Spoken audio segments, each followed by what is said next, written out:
پښتانه واړه دوزخ ته رانه لاړل، تا ته نه درځم جنته بدقسمته. او له دې پورې ډولۍ غږ څه داسې راغی، له دې پورې ډولۍ غږ څه داسې راغی، درنه یوړم عظمته. سلامونه نیکې هیلې. صمد خان صمد د مروت ادب پاڼې نه در سره مخامخ یم. هیله لرم چې روغ به یو، جوړ به یو، خوشحاله به یو. پردای مزدور یم داسې حال وي د دې خوار وجود مې، پردای مزدور یم داسې حال وي د دې خوار وجود مې، سره دردېږمه چې کټ کې په کوم څنګه وړمه، چې رښتیا وایم د یارانو له محفل نه وځم، چې دروغ وایم له ضمیر سره په جنګ وړمه. د دې کښلو شعرونو خالق جناب عظمت علي عظمت صاحب را سره ناسته میلمه کړی مې ده. عظمت علي عظمت صاحب تا ته په پروګرام چې ارکلای وایو. ډېره مهرباني، ډېره مننه چې دغه پروګرام چې موږ ته هم حصه برخه راکړله، د تاسو ډېره مننه.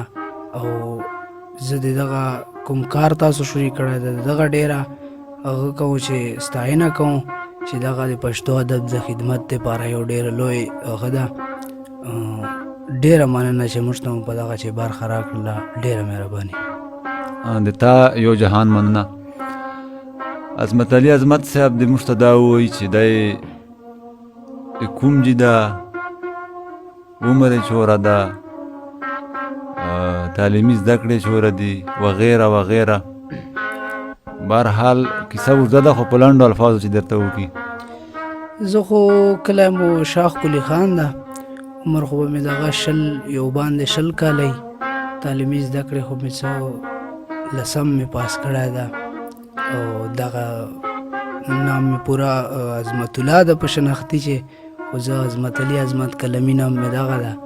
نو دغه ما تعارف ته دغه خبره ده. مننه. خبرې به لنډوو، شاعري طرف ته به راځو، خو 2 پوښتنې لرم تا نه. اول خو دا پوښتنه لرم چې شاعري عمر د چوره ده، کله وخت راسې کوي؟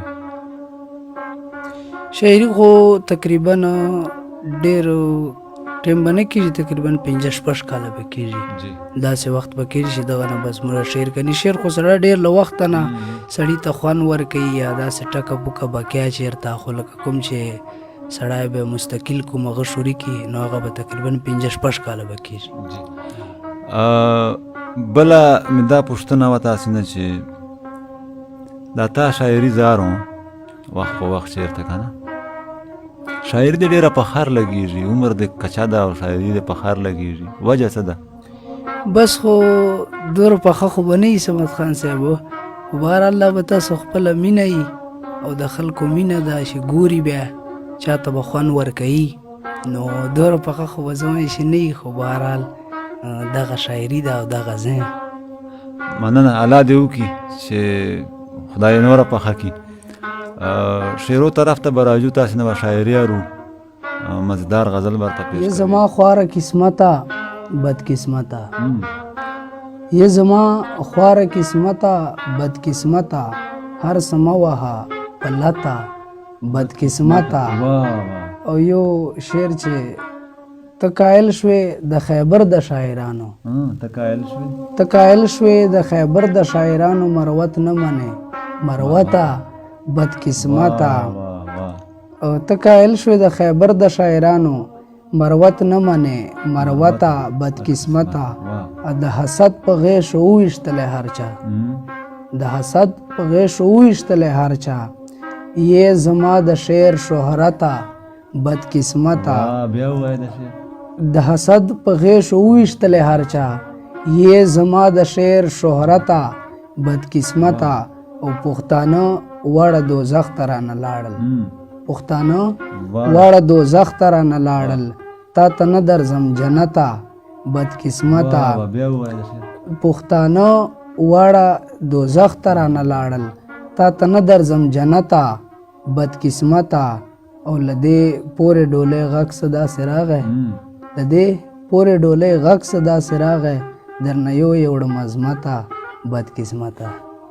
واه واه ډېر ښه ډېر ښه. دغه شعرونه بل داسې غزل دی که دماغ ورنیسي؟ اچھا یو څو شعرونه به ووایو نور. ساز ته به نه ګورې سندرو نه به خوند اخلې. ساز ته به نه ګورې ساز ته به نه ګورې سندرو نه به خوند اخلې د هر سړي د خولې خبرو نه به خوند اخلې.